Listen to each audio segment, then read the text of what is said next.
कि मैं अगर संसद में होता तो आपकी आवाज को जैसे बाबा साहब भीमराव अंबेडकर जी बुलंद किया करते, डॉक्टर नवल किशोर भी कोशिश करता कि महाबोधि और हमारे बौद्ध भिक्षुओं की आवाज लोकसभा से पूरे देश के साथ पूरे एशिया और पूरे संसार में फैलने का काम। ये भी भरोसा दिलाता हूं कि ये मूवमेंट, जितने भी इस देश में मूवमेंट हुए हो, जो मूवमेंट लोगों के द्वारा होते हैं, एक लंबा वक्त लग जाता है, एक लंबा अरसा लग जाता है, लेकिन मुझे पूरा भरोसा है कि जिसने जो ठान लिया वो हमेशा हमेशा होने का काम करता है।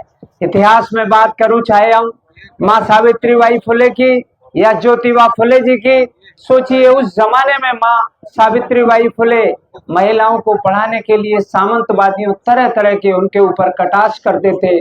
कोई गोबर फेंकता था, कोई कीचड़ फेंकता था।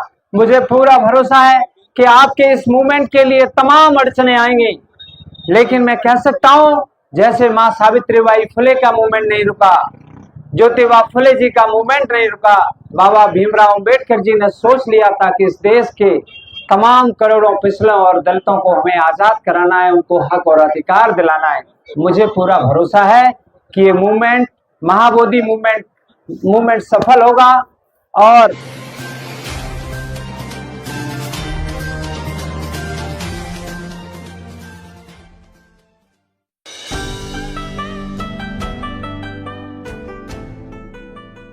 नमस्कार, आप देख रहे हैं एनबी न्यूज 24x7 नीलम बोध के साथ। और साथियों, अभी वर्तमान में हूं मैं महाबोधि महागया मुक्ति आंदोलन गया में।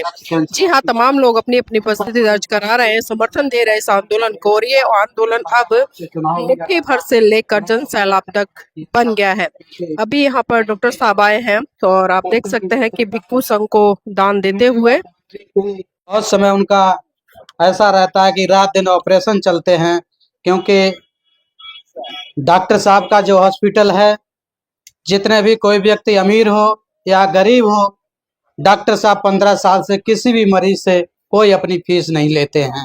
जो भी व्यक्ति गरीब हो या अमीर हो, उनके पास जाता है तो डॉक्टर साहब उनको देखने की कोई फीस नहीं लेते हैं। और उसके बाद अगर कोई व्यक्ति गरीब होता है और डॉक्टर साहब के पास पूरी स्थिति बताता है, डॉक्टर साहब जब उसकी जानकारी लेते हैं तो अगर उनको लगता है ये वास्तव में गरीब है तो उसका इलाज भी फ्री करने का काम करते हैं और सरकार से भी उनको अनुदान दिलाने का काम करते हैं। डॉक्टर साहब हमेशा जनता के लिए तत्पर रहते हैं और खासकर जितने भगवान बुद्ध के जो वंशज हैं, जो चीवरधारी हैं, उनके लिए वो हमेशा समर्पित रहते हैं। उन्होंने कहा है कि अगर आप लोगों का आशीर्वाद अगर बना रहा, अगर मैं पुनः दोबारा फिर चुनाव लड़ूंगा, अगर आशीर्वाद ऐसा मिलता है तो मैं जीवन पर्यंत जिस तरह से जीवक ने भगवान बुद्ध की और रोगियों की सेवा की थी, उसी तरह से मैं पूरे भिक्षु संघ के और जितने भी जनसमूह है उनकी मैं सेवा करने का काम करूंगा। तो ऐसे डॉक्टर साहब आप लोगों के बीच में पहुंचे हैं, क्योंकि मैंने डॉक्टर साहब से कहा कि पहले आप बोलिए, तो उन्होंने कहा कि नहीं, पहले दान पारमिता होनी चाहिए। तो उन्होंने कहा कि मैं पहले भिक्षुओं को दान बांटूंगा, उसके बाद मैं अपनी जो बात होगी वो आप लोगों के बीच में रखूंगा। क्योंकि डॉक्टर साहब एक ऐसी शख्सियत हैं, डॉक्टर साहब को जो भी जहां पर भी बुलाता है वहां पर जाते हैं, क्योंकि डॉक्टर साहब का बहुत समय व्यस्त रहता है और व्यस्त बहुत ज़्यादा रहते हैं। क्योंकि मैंने देखा है उनको रात के 1-1, 2-2 बजे तक ऑपरेशन करते रहते हैं। और बाजी डॉक्टर साहब का जो संडे का दिन होता है वो बहुत व्यस्त का समय होता है, क्योंकि क्षेत्र जो कायमगंज का जो इनका हॉस्पिटल है, वहाँ पर जितनी भी गरीब जनता, जितने भी गरीब लोग होते हैं, वो ज़्यादा से ज़्यादा लोकल का एरिया होता है तो वहाँ ज़्यादा से ज़्यादा पहुँचते हैं। संडे के दिन तो उनको खाने का भी समय नहीं मिलता है, बहुत मुश्किल से समय निकालते हैं। तो हमने जा कर के डॉक्टर साहब को बताया तो वो तो सोच रहे थे काफ़ी लोग चलेंगे, लेकिन इतना व्यस्त समय होने के बावजूद डॉक्टर साहब ने कहा कोई बात नहीं। 2-3 बार प्रोग्राम बना बिगड़ा, तो हम डॉक्टर साहब के साथ गाड़ी में बैठ करके लखनऊ चले आए। हमने कहा अब आपको डॉक्टर साहब चलना ही पड़ेगा, क्योंकि हमने लोगों से वहाँ वादा किया है। और हम 2 दिन डॉक्टर साहब के यहाँ रहे, तो फिर तीसरे दिन वहाँ से बहुत समय वहाँ पर भी ऑपरेशन छोड़ के आए। अभी भी कई फ़ोन उनके पास आए कि डॉक्टर साहब कहाँ पर हो, तो कहते हैं हम अपने एक निजी काम से यहाँ पर आया हुआ हूँ। तो मैं चाहूँगा कि डॉक्टर साहब को आप सभी लोग साधुवाद मंगल कामनाएं करते रहें। तो ज़्यादा ना कुछ कहते हुए मैं यही मंगल कामना करूँगा कि हमारा जो भिक्खु संघ है, जो जो संकल्प लिया है, इस संकल्प में सभी लोग पूर्ण हों। क्योंकि हम बता दें, क्योंकि जिसका जो संकल्प होता है, जो संकल्प जब तक हम अपना लक्ष्य नहीं बना लेते हैं कि हमारा ये लक्ष्य होना चाहिए। क्योंकि आप लोगों को बता दूं, एक बार बर्मा के अंदर जब लड़ाई जब छिड़ी थी, हमारे बौद्ध भिक्षुओं ने जब कमान संभाली, तो उसमें बिराथू करके एक बनते थे, उन्होंने चिंगारी जगाई थी। उनका ये संकल्प था, जितने हमारे भिक्षु लोग हैं, उन्होंने एक सभा बुलाई। सभा बुलाने के बाद उन्होंने एक संकल्प जारी किया था कि हमारे बौद्ध लोग जो हैं और जितने भी बौद्ध उपासक लोग हैं, वो अपने जो सामान होता है खरीदने की, खरीदारी और बेचने की, तो हम लोग जितने भी बौद्ध लोग हैं, बौद्ध लोगों से ही सामान खरीदेंगे। लेन देन आदान प्रदान जो है हम अपने बौद्धों से करेंगे। जब ये संकल्प लेकर के उन्होंने ये जब मीटिंग में बात रखी, तो लोगों ने अपने घरों के अंदर बौद्ध लिखना शुरू कर दिया था कि हम लोग बौद्ध हैं, बौद्ध हैं। जो लोग अबौद्ध लोग जो थे, उनको वहां से जब अबौद्ध लोग थे तो अपने आप ही पता लग जाते हैं। तो हम लोग जब अपने बौद्ध हैं, बौद्ध दिखना शुरू कर देंगे, तो मैं सोचता हूँ कि जो सामने वाले लोग हैं वो समझ जाएंगे कि इन लोगों का भी संगठन जारी हो गया है। तो हमारे कई बनते लोग, बहुत ही बनते लोग यहाँ पर जागरूक लोग बैठे हुए हैं। सबसे पहले मैं अपना परिचय देना चाहूंगा। मैं डॉक्टर नवल किशोर साक्य हूँ। मैं कैंसर सर्जन हूँ। मेरी पढ़ाई लिखाई भारत की सबसे प्रतिष्ठित medical college king George medical university में हुई है, और किंग जॉर्ज यूनिवर्सिटी में पढ़ाई होने के बाद मैंने अमेरिका से ब्रेस्ट कैंसर सर्जरी होता है उसमें मैंने फेलोशिप किया है। और फेलोशिप करने के बाद में हमने हमेशा अपनी पढ़ाई के साथ में अपने महापुरुषों को पढ़ा और अपने भगवान को पढ़ा। और मुझे याद है कि आज मैं आप लोगों के बीच में एक कैंसर सर्जन के साथ में मैं अभी फर्रुखाबाद पार्लियामेंट से मैंने लोकसभा का समाजवादी पार्टी से चुनाव लड़ा और मैं चुनाव जीत गया था। लेकिन देश में जिस तरह से आज जो माहौल है, उस माहौल के चलते मुझे 2000 वोट से फर्रुखाबाद सीट से हराने का काम कर दिया। शायद मुझे लगता है मुझे इसलिए हराया गया कि मैं अगर संसद में होता तो आपकी आवाज को जैसे बाबा साहब भीमराव अंबेडकर जी बुलंद किया करते, डॉक्टर नवल किशोर भी कोशिश करता कि महाबोधि और हमारे बौद्ध भिक्षुओं की आवाज लोकसभा से पूरे देश के साथ पूरे एशिया और पूरे संसार में फैलने का काम हो और उनको इस चीज का एहसास हो।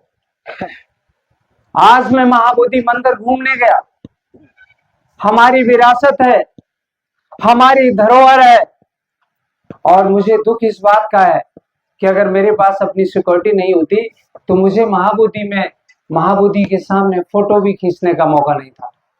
महाबोधि महाविहार में हम फोटो भी नहीं खिंचवा सकते। मुझे तो कभी कभी जब अपनी विरासतों पर मैं घूमता हूं तो मुझे क्या ये आजाद भारत लग रहा है?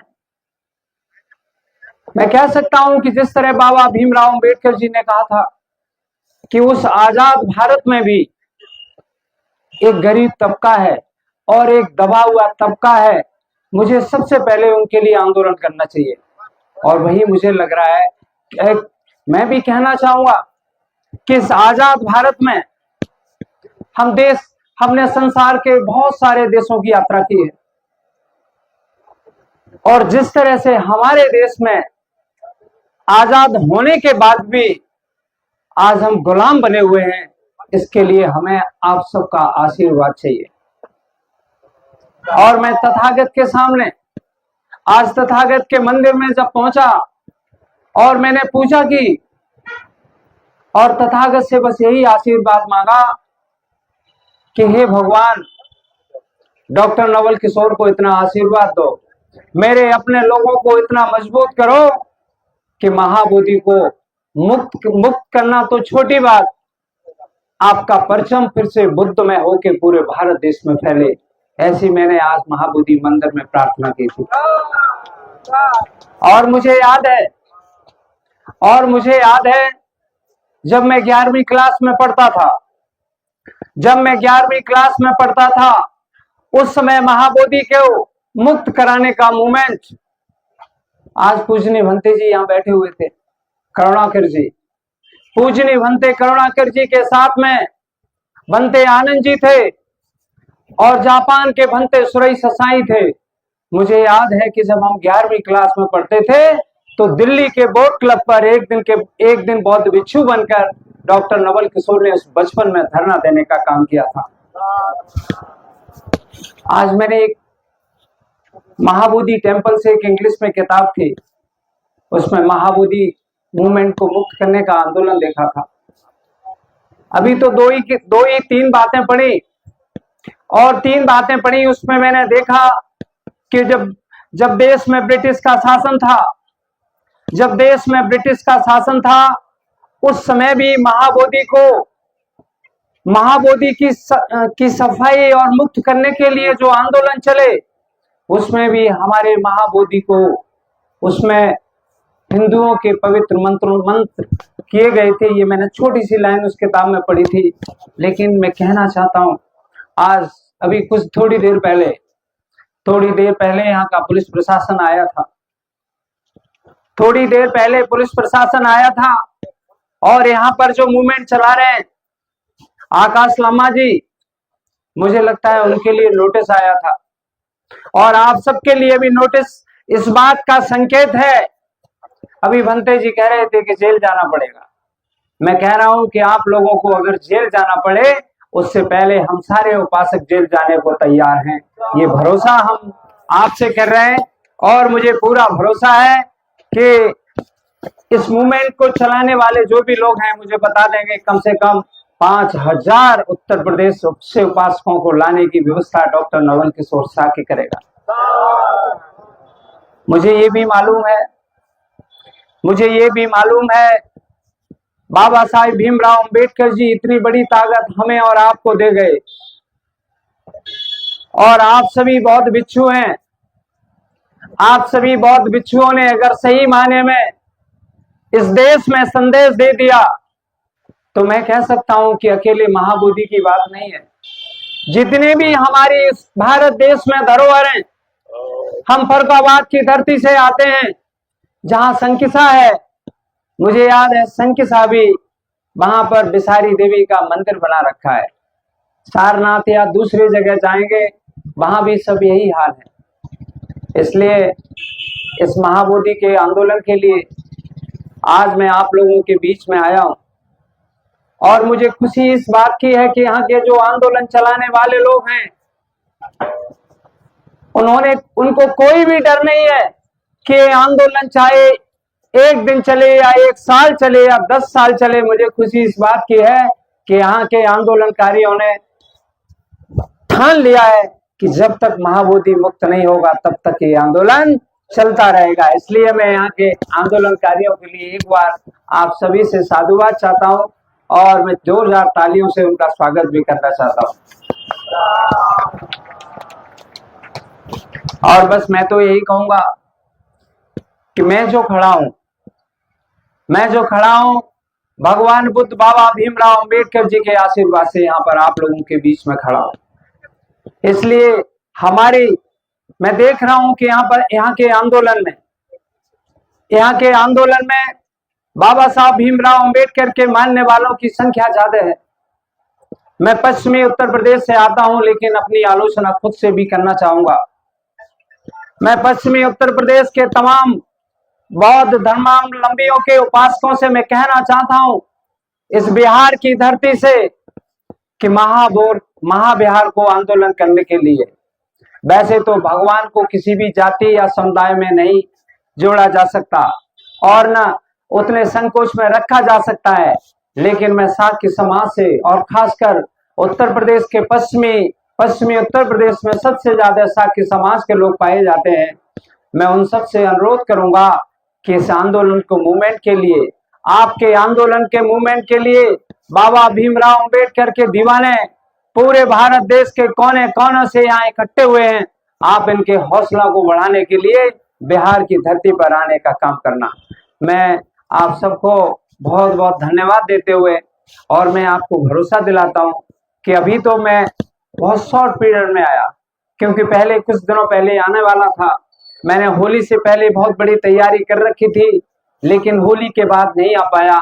लेकिन मुझे जैसा भी यहाँ की कमेटी का आदेश होगा, हम हजारों की तादाद में आपके इस मूवमेंट को आगे बढ़ाने के लिए, महाबोधि को मुक्त कराने के लिए और आपके कदम से कदम चलाने के लिए बिहार की धरती पर हमेशा हमेशा योगदान देने का काम करेंगे।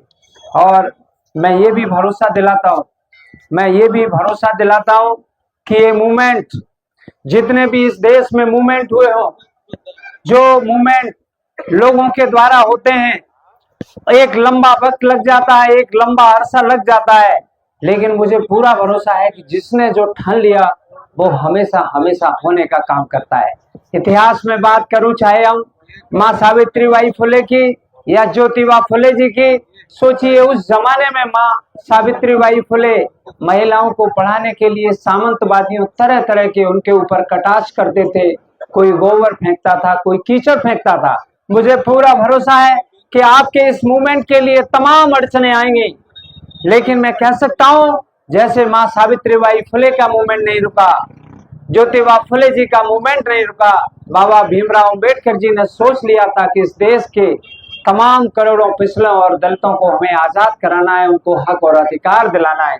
मुझे पूरा भरोसा है कि ये मूवमेंट, महाबोधि मूवमेंट सफल होगा और महाबिहार को मुक्ति करने का, और खासकर जो बुद्धिस्ट टेम्पल एक्ट 1949 का जो बनाया गया है, ये टेम्पल भी मैं कह सकता हूँ कुछ लोगों ने ही बनाया होगा। और जब उससे भी बड़ी चीज हमारे संविधान निर्माता बाबा भीमराव अंबेडकर जी ने बना दी है, तो ये मूवमेंट उसी संविधान के द्वारा बदल के रहेगा। और उसमें सबसे बड़ी आप सबकी जो आज ताकत है, अभी 5 अप्रैल को सम्राट अशोक की जयंती मनाई जाएगी। 5 अप्रैल को सम्राट अशोक की जयंती मनाई जाएगी। मैं तो कह सकता हूं सम्राट अशोक ऐसा चक्रवर्ती सम्राट, इतिहास में अगर हम देखते हैं और खासकर राजाओं के इतिहास की अगर हम बात करें, राजाओं का जो भी इतिहास रहा है उसमें प्रजा को हमेशा उन्होंने शोषण करने का काम किया है। लेकिन एक राजा चक्रवर्ती सम्राट थे, जब उनकी तलवार उठी तो खून की नदियां बह गईं।